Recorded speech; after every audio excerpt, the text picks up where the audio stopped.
بسم اللہ الرحمن الرحیم۔ سورۃ الانفال مدنیہ، سورہ انفال مدنی ہے۔ او اللہ وید یمکر بکل بکا الآیات السبع، الآیات السبع بما کنتم تکفرون ہے آخر میں۔ یہ 7 آیتیں تو یہ مکی ہیں یا سوائے۔ پہلا قول یہ ہے کہ پوری سورت مدنی ہے، پوری، اسی لیے او اللہ ہے۔ کیا ہے؟ او اللہ۔ معلوم ہوا کہ پہلا قول یہ ہے کہ پوری سورت مدنی ہے۔ دوسرا قول یہ ہے کہ سورت تو مدنی ہے لیکن یہ 7 آیتیں مکی ہیں۔ 50 و 60 اور 70 و 70 آیت ہے۔ مدنیہ پہلی صفت ہے۔ ارے او اللہ تو استثناء ہے۔ سورۃ الانفال مدنیۃ 50 و 60 اور 70 و 70 آیات، یہ ہے دوسری خبر کہ سورہ انفال مدنی ہے۔ 75 یا 76 یا 77 آیات ہیں۔ یہ تفصیل اور توضیح بھی آپ کے سامنے آ چکی ہے کہ اس سے شبہ نہ ہونا چاہیے کہ آیتوں میں کیسے اختلاف ہوگا کہ کوئی 75 کہتا ہے، کوئی، میں نے کہا تھا نا کہ 7 مکاتب فکر کے لوگ ہیں آیات کو شمار کرنے والے، وہ موقع پر آپ دیکھ لیجیے۔ بسم اللہ الرحمن الرحیم۔ لما اختلف المسلمون فی غنائم بدر، غزوہ بدر اسلام کا سب سے پہلا غزوہ ہے۔ تفصیل کے لیے آپ سیرت کی کتابوں کی جانب رجوع کریں، خصوصاً سیرت مصطفیٰ اردو میں ہے، اس سلسلے میں بہت مستند کتاب ہے۔ حضرات صحابہ کرام رضوان اللہ تعالیٰ علیہم اجمعین 10 سال مکہ میں قید و بند کی زندگی اٹھا کر کے پھر مدینہ میں آئے، تو یہاں بھی مشرکین نے چین سے چاہا کہ چین سے نہ رہنے پائیں، سکون کی سانس نہ لینے پائیں، اس لیے ہمیشہ وہ اس میں رہتے تھے اور یہاں یہود سے اپنا ساٹھ گانٹھ کرتے رہتے تھے مسلمانوں کے خلاف کہ تم نے وہاں ان کو پناہ دی ہے۔ حتیٰ کہ ایک موقع پر سعد بن معاذ سے کہا کہ آپ لوگوں نے ان کو پناہ دے دی ہے۔ عین طواف کے دوران ابو جہل نے کہا کہ اگر آپ ہمارے فلاں سردار کی پناہ میں نہ ہوتے تو ہم تمہاری گردن مار دیتے۔ اس کا مطلب یہ تھا کہ آئندہ اگر وہ کیے مطلب آئے یا کہ کوئی دوسرا کوئی آئے گا تو اس کی گردن مار دیں گے۔ تو انہوں نے کہا کہ ٹھیک ہے، آج سے ہمارا تمہارا اعلان ہے، اگر تم ہم کو یہاں روکو گے نا مکے میں آنے سے تو تمہارے جتنے تجارتی قافلے ہیں وہ سب مدینہ ہو کے شام جاتے ہیں، ہم وہی راستے میں بیٹھیں گے سب کے لیے۔ اتنی بات کہہ کے وہ بھی چلے گئے۔ اسی زمانے میں شعبان میں ان کا قافلہ اپنا شام کو گیا، پھر ادھر سے تجارت کا سامان لے کے واپس ہو رہا تھا۔ سب سے بڑا قافلہ تھا، حتیٰ کہ مورخین اور اصحاب سیر نے لکھا ہے کہ 50,000 دینار تھے، 1000 اونٹ تھے، اور مکہ کے ہر مرد اور عورت نے اس میں حصہ لیا تھا۔ وہ اگر نفع ان کے پاس اتنا آتا تو مقصد یہی تھا کہ اب یہ اسلام کو اس مرتبہ ختم کر دیا جائے گا۔ اچھا، حضور صلی اللہ علیہ وسلم بھی پہلے بھی میں عرض کر چکا ہوں کہ آپ بے خبر نہیں ہوتے تھے پس و پیش کی خبروں سے، بلکہ آگے پیچھے دائیں بائیں اس سے خبردار رہتے تھے۔ آپ دیکھیں تبوک کے موقع پر آپ نے 1 مہینے کا سفر کرایا نہیں کرایا، باقاعدہ 800 یا 1200 کلومیٹر چل کے گئے، تب تو تبوک آیا۔ 800 کلومیٹر کم سے کم آج کی جب سڑک بنی ہے کٹ پیٹ کے تب آتا ہے، اس وقت چل کے گئے۔ تو آپ اس کے اس میں تھے، آپ نوجوانوں کا دستہ تعینات کر رکھا تھا کہ آپ لوگ دیکھتے رہیں۔ اسی میں ادھر سے تو قافلہ خیر نکل گیا، یہ لوگ گئے، نہیں پایا، شام چلا گیا، اس کے لیے بھی خروج کیا تھا، آپ پڑھیں سیرت کی کتاب، نہیں پائے، چلے آئے۔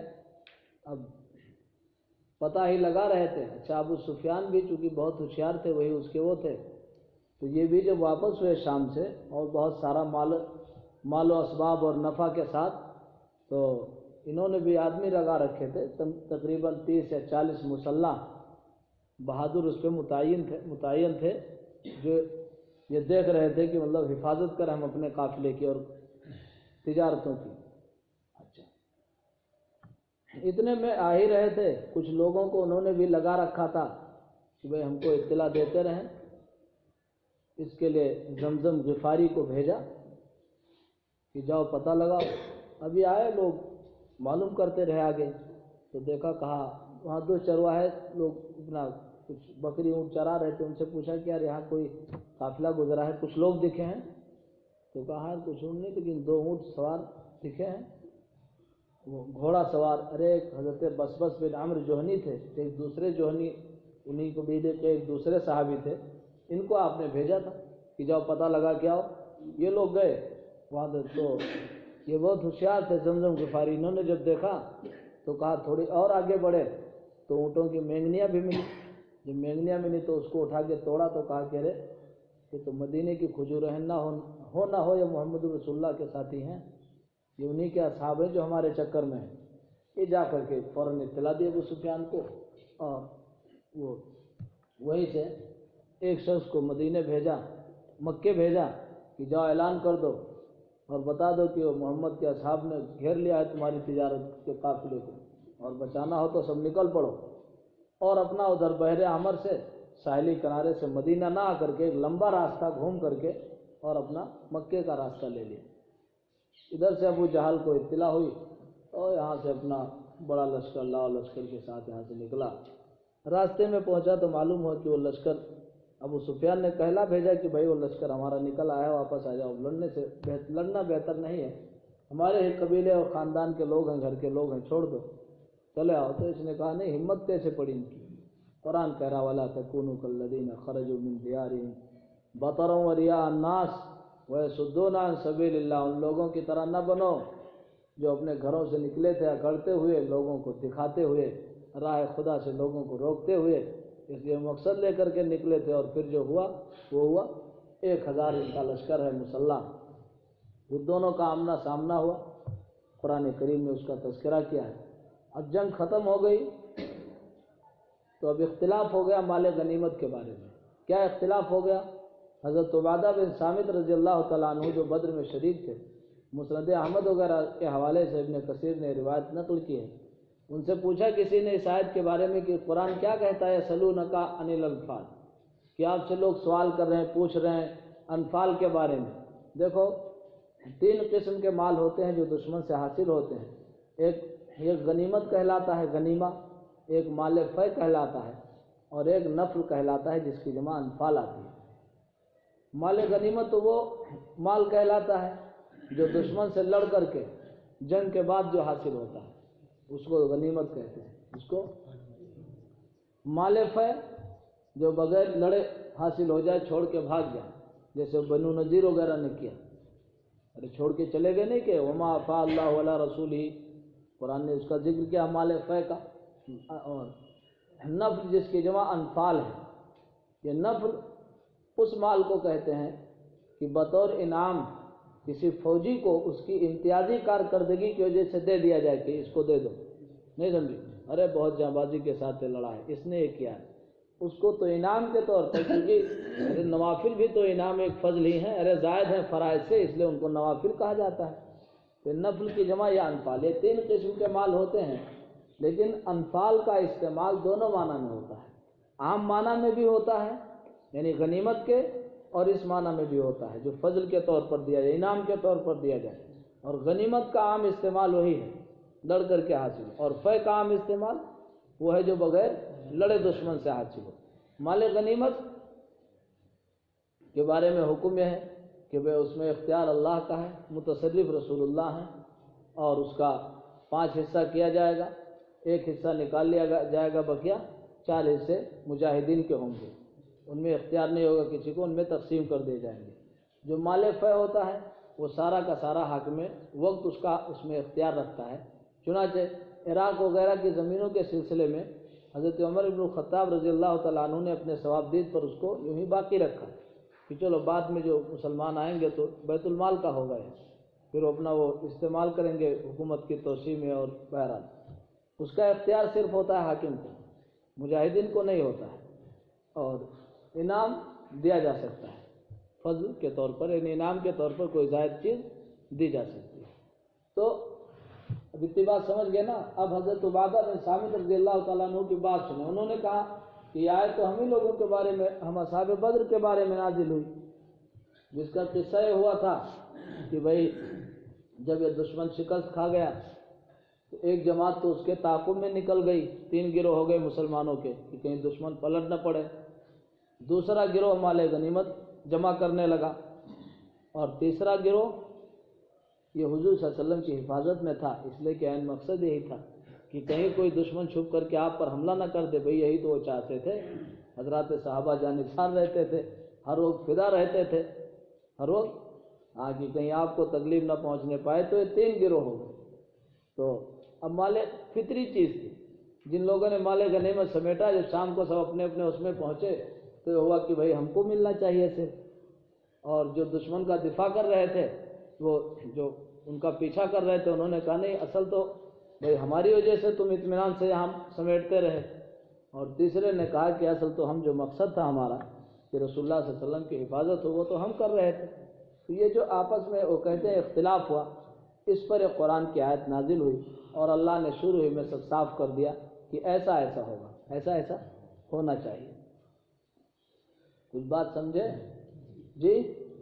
اور بعد نے بھی لکھا ہے بڑی اچھی بات کہ بھئی مال غنیمت انفال تو ہے ہی اس امت کے لیے۔ حضور صلی اللہ علیہ وسلم نے کیا فرمایا؟ بھئی 5 چیزوں کے ذریعے مجھے فوقیت دی گئی ہے، 5 چیزوں سے، جن میں مال غنیمت بھی ہے۔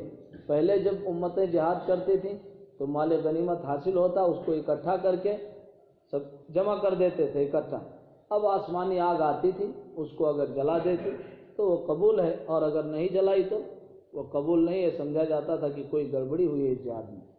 لیکن اس امت کے لیے ارے بطور نفل ہی تو ہے، فضل ہے نہیں ہے، اس لیے کہا کہ اس لیے مال غنیمت کو نفل بھی انفال سے بھی تعبیر کرتے ہیں۔ نفل سورۃ الانفال مدنیہ، تو اب اس کو آگے پیچھے دیکھتے جائیے گا، ٹھیک ہے نا؟ پہلے یہ آیت، پھر آگے کیسے سامنا ہوا، کیسے ہوا، پھر صفائی کیسے ہوئی۔ سورہ انفال مدنی ہے۔ بسم اللہ الرحمن الرحیم۔ لما اختلف المسلمون فی غنائم بدر، تو بدر کے مال غنیمت کی تقسیم کے بارے میں جب مسلمانوں میں اختلاف ہو گیا، فقال الشبان، چنانچہ جوانوں نے کہا، ہی لنا، یہ ہمارا ہے، لأن باشرنا القتال، مفسر فرماتے ہیں کہ یہ اختلاف ہوا تھا اس لیے کہ مطلب جو جوان تھے وہ لڑ رہے تھے، اس لیے کہ ہم نے قتال کیا ہے۔ ارے باشرنا القتال، ہم نے قتال کیا ہے، مطلب باقاعدہ، باشرہ براہ راست، مباشرت۔ وقال الشیوخ کنا ردان لکم تحت الرایات، اور شیوخ نے کہا کہ ہم جھنڈوں کے نیچے تمہارے پیچھے تھے۔ وَلَوِنْ كَشَفْتُمْ لَفِيتُمْ إِلَيْنَا، اور اگر تم منتشر ہو کر شکست کھاتے، انکشاف سمجھے، یہاں ہزیمت کے معنی میں، اور اگر تم شکست کھاتے تو میری جانب لوٹتے، ارے بھائی پناہ تو لیتے ہمارے پاس آ کے۔ فَلَا تُسْتَاثَرُوا، لہذا تمہیں اس کے ساتھ ترجیح نہیں دی جائے گی بہا۔ مفسر فرماتے ہیں کہ یہ اختلاف ہوا، اور میں نے عرض کیا کہ ابن کثیر وغیرہ نے اس حوالے سے وہ اختلاف نقل کیا ہے، اور ورنہ حضرت سعد ابن عمرو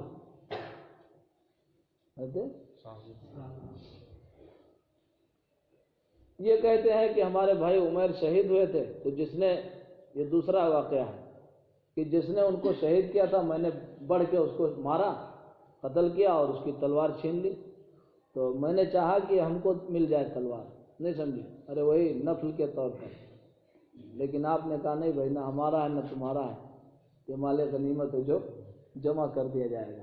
کچھ بات سمجھے؟ اس پر یہ آیت نازل ہوئی۔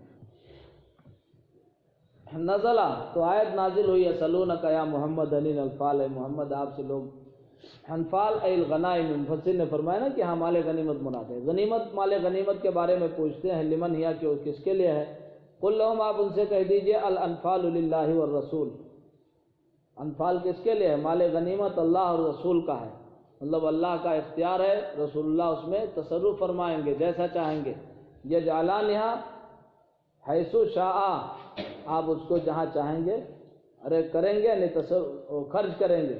فقسمھا صلی اللہ علیہ وسلم بینہم یجعلانہا حیث شاء، وہ دونوں اللہ رسول جہاں چاہیں گے وہاں اس کو رکھیں گے، چنانچہ آپ صلی اللہ علیہ وسلم نے ان کے درمیان برابر برابر تقسیم کر دیا۔ رواہ الحاکم فی المستدرک۔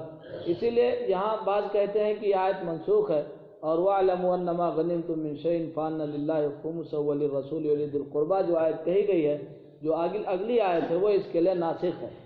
یہاں پورا اختیار اللہ رسول کو ہو گیا، وہ مجاہد کا کوئی حق نہیں ہے، جو چاہیں گے انہیں آپ کے اختیار میں ہے، وہاں کہہ دیا گیا نہیں، ایک خمس تو ٹھیک ہے بیت المال کا ہوگا، بقیہ مجاہدین کا ہوگا۔ بھئی ایک خمس ہوگا، ان میں کہا گیا اللہ رسول کا ہوگا، ہے نا، رشتہ داروں کا ہوگا، اعزاء اقربا کا ہوگا۔ دوسرے بعض مفسرین فرماتے ہیں کہ یہ ناسخ منسوخ نہیں ہے اس میں، بلکہ یہ مجمل ہے، وہ اس کی تفصیل ہے۔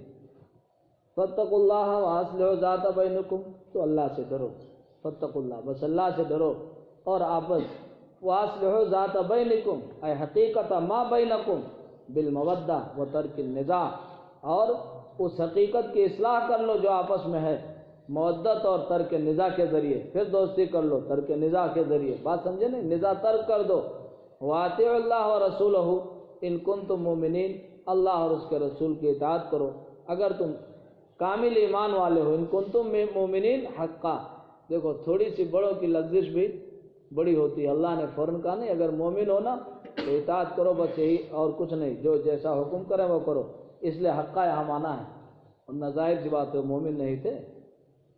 انما المؤمنون الکاملون الایمان الذین اذا ذکر اللہ وعیدہ وجلت خافت قلوبہم، اللہ نے ایمان والے کی شان بیان کی، کیا کہ کامل ایمان والے تو وہ ہیں، کامل ایمان والے تو کامل کی قید اسی لیے لگائی ہے کہ بہت سے گنہگار ایسے بھی ہیں ایمان والے کہ حرکت نہیں پیدا ہوتی ہے، سمجھے ان کے ہاں کبھی۔ انما المؤمنون الکاملون الایمان، یقیناً ایمان والے یعنی کامل ایمان والے وہ ہیں کہ جب اللہ کا یعنی اس کی وعید کا ذکر کیا جاتا ہے تو ان کے دل لرز جاتے ہیں۔ وَإِذَا تُلِيَتْ عَلَيْهِمْ آیَاتُهُ، اور جب ان کے سامنے اس کی آیتیں پڑھ کر سنائی جاتی ہیں، زادتہم ایمانا، تو یہ آیتیں ان میں ایمان اور تصدیق کا اضافہ کرتی ہیں۔ وَعَلَىٰ رَبِّهِمْ يَتَوَكَّلُونَ، مفسر و تصدیقہ، یہ اپنی جگہ ہے، یہی وہ آیت ہے جس سے جمہور محدثین یہ استدلال کرتے ہیں اس پر کہ ایمان میں اضافہ کمی اور زیادتی ہوتی رہتی ہے، چنانچہ حضرت امام بخاری رحمۃ اللہ علیہ وغیرہ نے انہی آیات سے استدلال کیا ہے، بخاری وغیرہ میں خوب تذکرہ کیا ہے اس کا۔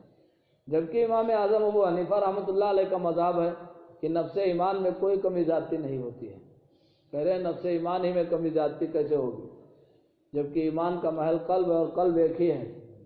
وما جعلنا لرجل من قلبین، دو دل نہیں بنایا ہے کسی کا، تو نفس ایمان میں کمی زیادتی نہیں ہوتی ہے، کہتے ہیں وہ اس کا محل بسیط ہے، لہذا حال حلول کرنے والی چیز بھی بسیط ہوگی، وہ مرکب، اس لیے اصل ایمان کیا ہے، تصدیق کا نام ہے۔ بقیہ صفت ایمان میں کمی زیادتی ہوتی رہتی ہے۔ وہ ان آیات میں کہتے ہیں کہ یہ سب کس پر محمول ہے، یہ سب صفات پر محمول ہے کہ صفت ایمان میں کمی زیادتی ہوتی ہے۔ دیکھیے وَعَلَىٰ رَبِّهِمْ يَتَوَكَّلُونَ بِهِ، اور اپنے رب ہی پر وہ بھروسہ کرتے ہیں، سکون اللہ بغیر ہی نکالا ہے کہ یہاں علی ربہم کی تقدیم حصر کے لیے ہے۔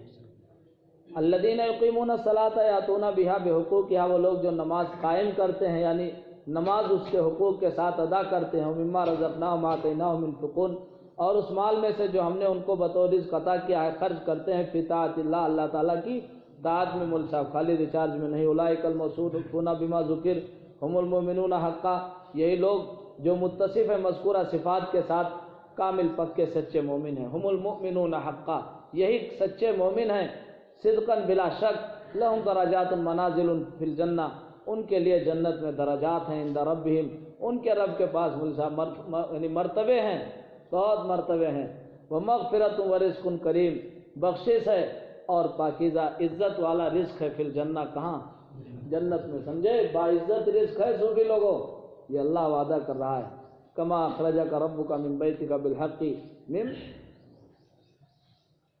اب یہ تشبیہ کس سے ہے، مشبہ، بھئی یہاں تو کہا نا کہ کما اخرجک، یہ ایسے ہی جیسے آپ کے رب نے آپ کو نکالا، من بیتک، آپ کے گھر سے، بالحق متعلق باخرج، حق کے ساتھ، کہتے ہیں اخرجہ سے متعلق ہے، وَإِنَّ فَرِيقًا مِّنَ الْمُؤْمِنِينَ لَكَارِهُونَ، حالانکہ ایک ایمان والوں میں سے ایک گروہ اس کو ناپسند کر رہا تھا، اس کو بات سمجھو. تو یہ اللہ کے راہ کی مطلب کما اخرجک ربک من بیتک، اس کی واضح تفسیر اور آسان تفسیر سمجھے.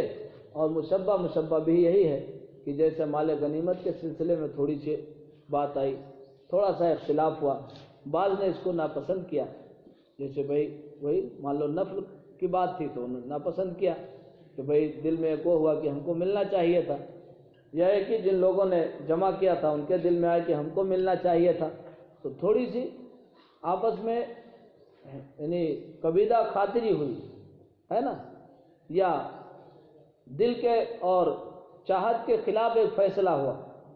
لیکن اللہ کہہ رہا ہے کہ ایسے سمجھو جیسے جو اللہ کے رسول صلی اللہ علیہ وسلم نے کہا کہ دیکھو جب معلوم ہوا کہ ابو سفیان کا لشکر نکل گیا ہے تو آپ نے کہا کہ دیکھو بھائی وہ تو نکل گیا، لیکن آپ نے بھی جو 2 صحابی بس جوہنی رضی اللہ تعالیٰ عنہ اور دوسرے صحابی کو متعین کیا تھا، تو انہوں نے آ کے اطلاع دی، کہا پیغمبر وہ تو بہت بڑا لشکر لے کے ابو جہل آ رہا ہے اور اس کا مقابلہ کرنا ہے. آپ نے سب کو اکٹھا کیا، مشورہ دیا، کہا بھائی دیکھو وہاں سے تو نکلے تھے ہم لوگ کس کے لیے؟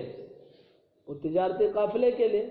ظاہر سی بات ہے جنگ تو کرنا مقصود نہیں تھا، اور اپنا اس کا مقابلہ کر بھائی لے آتے، مال تجارت لے لیتے ان سے، لیکن اب ایک مسلح فوج کا مقابلہ کرنا ہے، اب مشورہ دو. اشیر علیہ اس پہ آپ نے تفصیل پڑھی ہوگی ہے نہیں. مہاجرین میں سے ایک حضرت عمر کھڑے ہوئے تقریر کی، پھر آپ کہہ رہے ہیں اشیر علیہ، تو حضرت سعد بن معاذ، عبادہ بن صامت رضی اللہ تعالیٰ عنہ ہے نا، کہتے ہیں ہم سمجھ گئے، سعد بن معاذ کہ ہم سمجھ گئے کہ آپ کا روح کلام ہماری طرف ہے، کہ مطلب چونکہ انصار سے معاہدہ یہی ہوا تھا کہ کوئی دشمن یہاں آئے گا تو ہم ساتھ دیں گے آپ کا، لیکن نکل کر لڑنے کی بات نہیں ہوئی تھی. تو کہہ رہے میں سمجھ گیا، پھر کھڑے ہوئے اور تقریر کی، یا رسول اللہ جو کچھ آپ لے لیں گے وہ ہم کو زیادہ محبوب ہوگا اس کے مقابل جو آپ چھوڑ دیں گے. اور آپ کے ساتھ آپ کیا سمجھتے ہیں ہم قوم بنی اسرائیل ہیں جو کہہ دیں کہ جاؤ انتا اذهب انت وربک فقاتلا انا هنا قاعدون. ارے آپ اگر چاہیں گے اشارہ کریں گے تو ہم جان لگا دیں گے اور یہاں سے برق غیمات تک لڑیں گے، سمجھے نہیں، جہاں دریا حائل ہو جاتا ہے. یا آپ کیا سوچتے ہیں، آپ آگے بڑھیں ہم آپ کے ساتھ ہیں. تو کچھ صحابہ میں جو شروع میں یہ بہرحال فطری چیز تھی بھائی کہ مطلب ہم بغیر تیاری کے ہیں، ہمارے پاس کوئی سامان نہیں ہے، وہ اسلحے نہیں ہے، صرف 2 اونٹ ہے، ایک اونٹ پہ 3 آدمی آتے تھے. آپ کی باری جو تھی ان میں حضرت ابو لبابہ بن منذر اور حضرت علی تھے، باری سوار ہوتے تھے. خود کہتے ہیں کہ جب رسول اللہ صلی اللہ علیہ وسلم کے پیدل چلنے کی باری آتی تو ہم لوگ کہتے ہیں اللہ کے رسول آپ سوار رہیں، ہم پیدل چل لیں گے. تو آپ کہتے ہیں مجھ سے زیادہ مضبوط ہو کیا، چلنے میں ہم سے زیادہ قوی ہو کیا، اور ایسا بھی نہیں ہے کہ میں تم سے زیادہ اجر، یعنی میں تم سے زیادہ اجر کا بے نیاز ہوں، مجھے بھی اجر چاہیے. یہ پیغمبر صلی اللہ علیہ وسلم کر رہے تھے. تو ایسے موقع پر دونوں جہان کا سردار جی پیدل اور باری چل رہا ہو، ظاہر سی بات ہے اس وقت بے سر و سامانی کا کیا عالم رہا ہوگا. تو ایک طبیعی چیز تھی کہ تکلیف ہو اور ہمتوں پہ اثر پڑے، تو اس لیے ناگوار سمجھا ایک جماعت نے کہ ہم تیاری کر کے ان سے لڑیں. لیکن آخرکار اللہ نے کیا کیا، ارے معاملہ وہیں، ارے سب چکا دیا، نہیں چکا دیا، سارا معاملہ چکا دیا کہ وہ سب سمجھ گئے نہیں بھائی یہ تو کوئی ایسی قوم ہے جس کو طاقت آسمانی ملتی ہے. سمجھا نہیں سمجھا انہوں نے.